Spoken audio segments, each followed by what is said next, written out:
So we're out here at the community garden over here by the Water Street Church, and you can see everything is been growing really well. Had a pretty prosperous year this year. We got some potatoes over here. I've been digging up out of the ground here, and I'm just coming over here now, looking for more potatoes. Seeing what I got in the ground here. I know there's some more out here somewhere. Just got to search down in here and look for them. Oh, there goes one. Nice one. Right there. Just put them in the box. Hook them up. These are going in my stew tonight. Made this Three Sisters stew last night. I wanted to put some potatoes in there last night, but I didn't have any, so I put some eggplant in there. I had got one eggplant this year. Okay, let's see what else find in here. Nothing but rocks.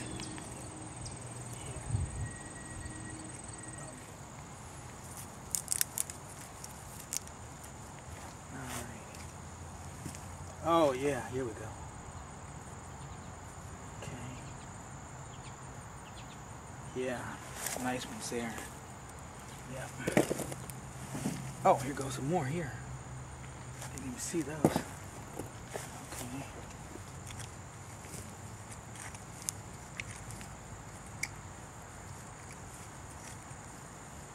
Okay, let's see what else we got here.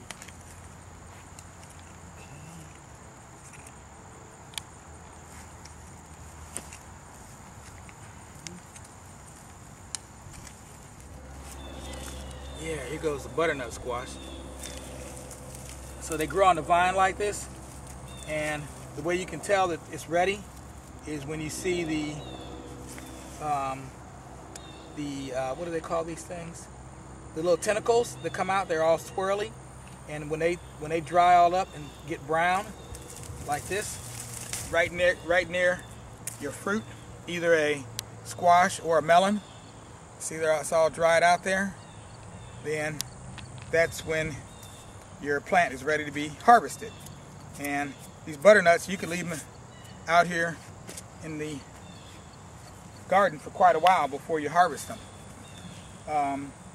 because they're pretty sturdy plants, and they'll store real good inside without refrigeration. Yeah, that's a bushel basket gourd, and like I said, I grew about 10. I planted gourd plants on 10 mounds here, and I did 3 plants each. So there were like 5 mounds going this way and then 5 more over here. And this is the result, what came from those mounds. So I didn't get a lot, but they just needed to be harvested earlier. There's another real big one right here. This one here is pretty fair size too. Yeah, it's not quite as big as the other one. And you see it's got a little bit different shape. Might have crossbred with something else. I'm not really sure, but it's a little bit different shape. And then there's some smaller ones out there too. So they're getting close to, they're in about the 12 to 13 inch range now. So I'm hoping they get to be about 15 inches across. That'll be perfect. But even a 12 incher, I can still use it. Okay. Yeah, that's a pumpkin. That's a small pumpkin. That's a pie pumpkin. Right. Yeah, all these squash, they look very similar. So it's hard to tell what they are. That one is a small pie pumpkin, so I'm gonna leave that one on the vine. These are these bottle gourds here, and they're just about finishing up over here, because it looks like the tendrils have dried out here. I'm looking for a tendril. It's right near the stem here. Let's see if there are any on here. Yeah, the only ones I'm seeing are all dried up looking. Here goes one right here. See, it's all dried up. So this really is done pretty much growing. And all that's going to happen now is it's going to just start to dry out. So, but I'm going to leave them here until the first frost. And then I'll come back and harvest all the gourds. I don't have room for them right now anyway. And then we've got this watermelon over here. It's about a 10-pound watermelon. And I'm just looking, I checked this earlier in the week. It's not quite ready yet. It's almost ready. It's not quite ready yet, so I got to leave that on the vine for a little while longer. But there's a bunch of little small watermelons in here. Hopefully some of them will be good. I ate a smaller one earlier. It was pretty good. Here goes some peppers in here. Yeah, this whole thing grew really organically. Because I'm not trying to grow an industrial garden. So I let it just kind of grow real organically. And we've had a pretty good harvest. I still see we still got some more peppers up in here. I can leave in there for a little while longer. There's some more over there too. And then the last section is the beans.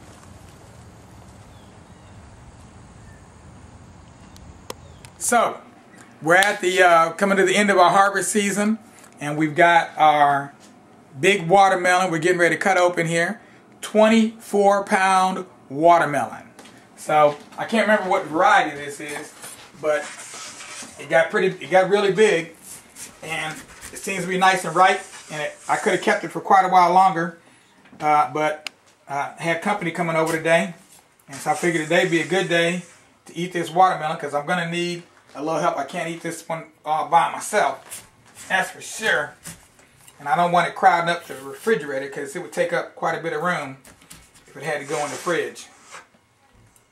So Bobby Jubala, Kwame have agreed to help me out here and taste the biggest, baddest watermelon I have ever grown. And there goes the first piece cut right there. I see Kwame back there with a big smile on his face, skinning and grinning. And you see the seeds are nice and black. See, it's got those black seeds in there. So those are nice. It's got nice and ripe. And he went full term. And the seeds should be viable. And we should be able to grow more of whatever kind of watermelon this is. We should be able to grow more of these next year. And I will be saving seeds because I like saving seeds. So there's the first piece right there. And maybe I need bigger plates here. Let me get some bigger. All right. Now traditionally, you know, the first taste is done just like this, right? You just take the knife and get a piece like that right there, and then you just don't do this at home.